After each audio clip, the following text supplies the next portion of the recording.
All that stuff about grades is true. You gotta work like hell. We use the Socratic method here. They're just grades, Kevin. You come in here with a skull full of mush. It's a number, it's a letter, but it determines salaries and futures. Professor Kingsfield? Yes? You want to get drunk?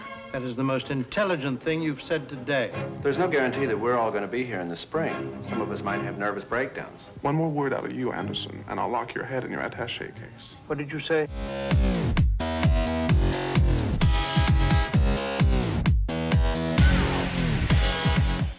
Hello and welcome back. Today we are discussing film, and a film that was released not too far after I was born.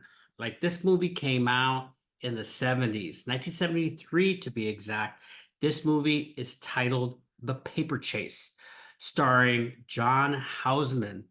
And you have to just start with him because he doesn't have as many scenes perhaps as the other star, Timothy Bottoms.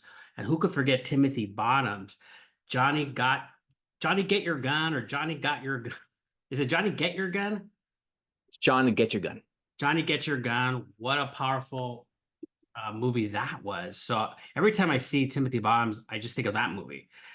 It's hard to forget. It's such an unforgettable movie. And so, but The Paper Chase, I think, is good. It's one of those movies, though, you have to sit back and you're not sure if you like, and then you just sort of go with it, but keep going with it. Don't give up on it. And,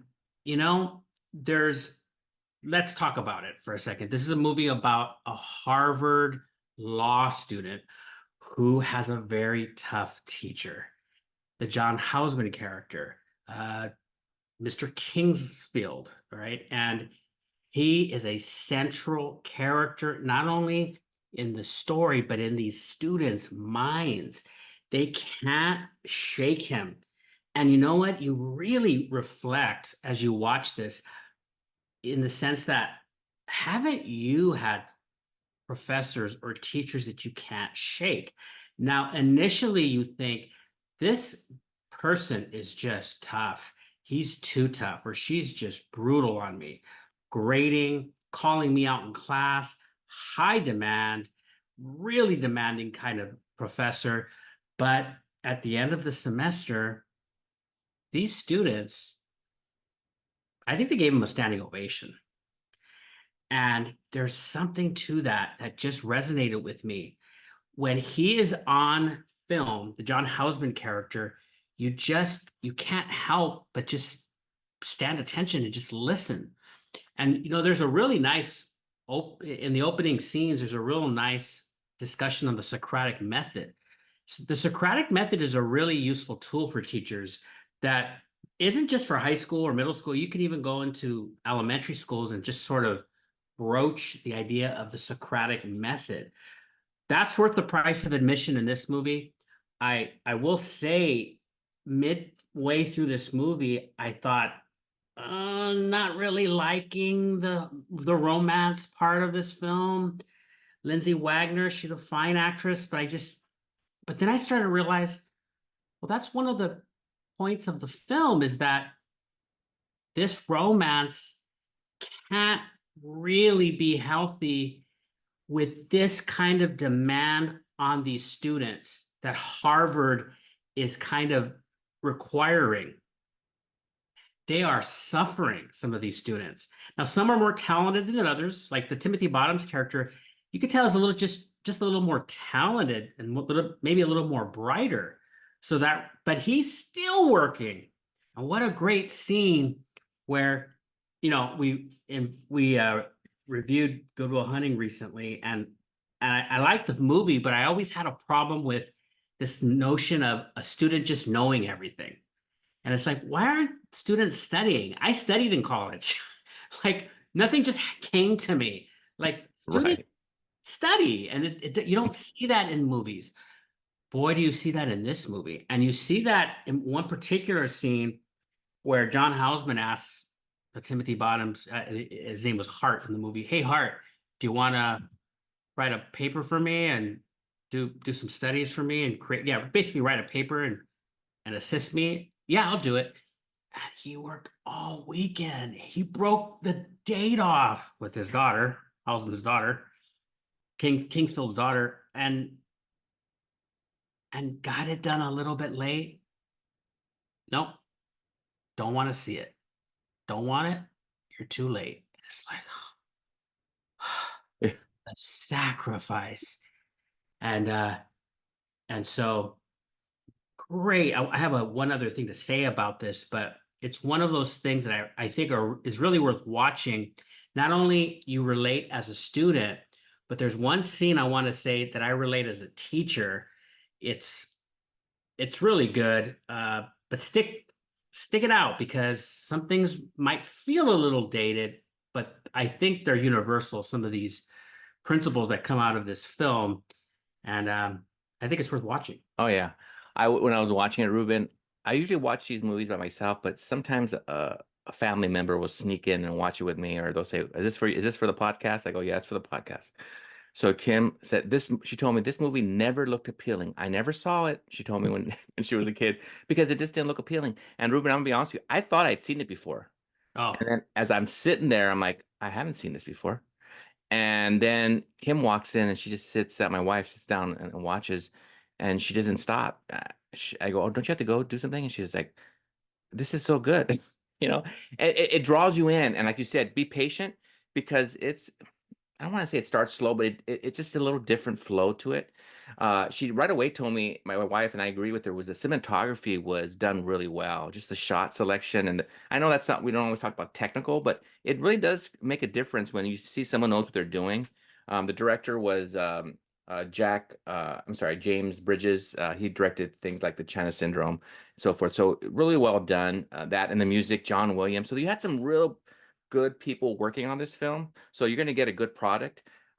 Ruben, you said so much that I wanted to say. I mean, I agree regarding the professor. I had someone like that. I still remember him, and he was actually a bit more of a bully. I feel like this guy. I think he came off as a bully in a way, but then you start realizing, wait a minute, don't take it personal because I think the Bottoms character thought he's taking too personal in a way, like, oh, he's trying to get me, or he's picking on me in a way. He didn't say the word picking, but he's definitely knows that he was dating his daughter. He thought he did, and in reality, this guy didn't even have a second thought probably of the Hart character, the Bottoms character, which is great because sometimes we all, like you said, we all have that professor that is bigger than life. But then you start realize, oh my God, I learned some things from this person. I learned how to study, or I learned how to not only take notes, but to ask questions. The whole Socratic method is just a really wonderful tool to use with your students if you want them to get to the meat of a heart of a subject. And I guess, especially in law school, this is a great method. But yeah, I really enjoyed it, and I can't wait. I don't want to talk ahead of ourselves, but I definitely want us to watch this TV series. You had mentioned that before, but I do want to say I agree with you about the Wagner character. I think it was hard for me to like her, but then I started thinking, wait a minute, this is a difficult. You're right. It's not easy having a dating relationship or any type of relationship. You didn't see him have a lot of relationships except a couple of guys that he studied with, and even then, those relationships were a little tough because you really saw these guys stressing out. I mean, there was I would say one of my favorite scene, not favorite scene, but one of my fun scenes of the film is where the Timothy Baum's character takes his buddy Ford to a hotel, played by Graham Beckel. They go to this hotel for 3 or 4 days just to study for these exams because they just have to focus. And you see them just focusing on studying, and you go, "That's real studying." And I loved it because it wasn't a movie where you go, "Oh, this guy's just smart," or like you were mentioning, this guy really worked hard, and as I remember, I had to study for there's some people I believe you're a little more naturally brighter than I am. I have to really work hard to get my grades, and there's others I always just hate it when I see some people who just didn't seem like they studied, but I think they did. I just think they played it off a little bit.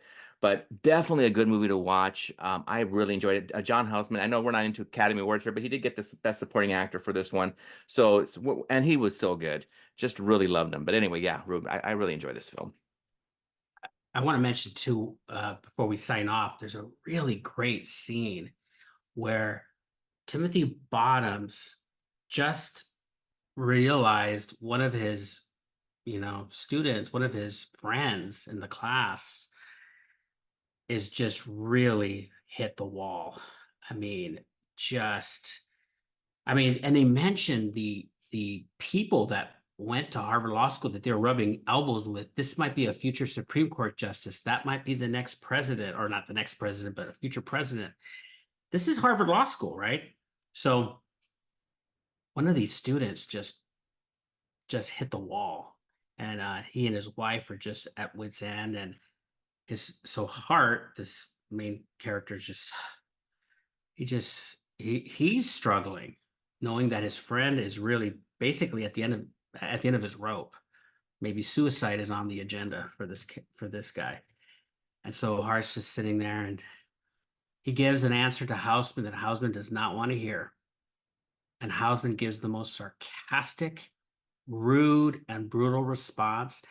And Hart just loses it and just shouts at the teacher, "You're a blankety blank," and walks out. And Houseman says right before he leaves, "Well, that's the most intelligent thing you've said all day." And Hart, to his credit, understood this guy is okay. This professor is all right because he's willing to joke with me. He doesn't take it to heart, so I shouldn't. And Hart turns around and goes back to his seat because Houseman invites him back, which shows you that, man, you know what? I know your struggle. I've been there too. Let's just take a breath. And I like that scene because we can relate as teachers where we have a student who might be dealing with something. Let's not lose our sense of humor. Let's look at the big picture. Really beautiful scene. And overall, Oh, I think that was a turning point of the film. I think that was awesome scene. You're right. I mean, I'm glad you mentioned it. Yeah, it was incredible. Incredible.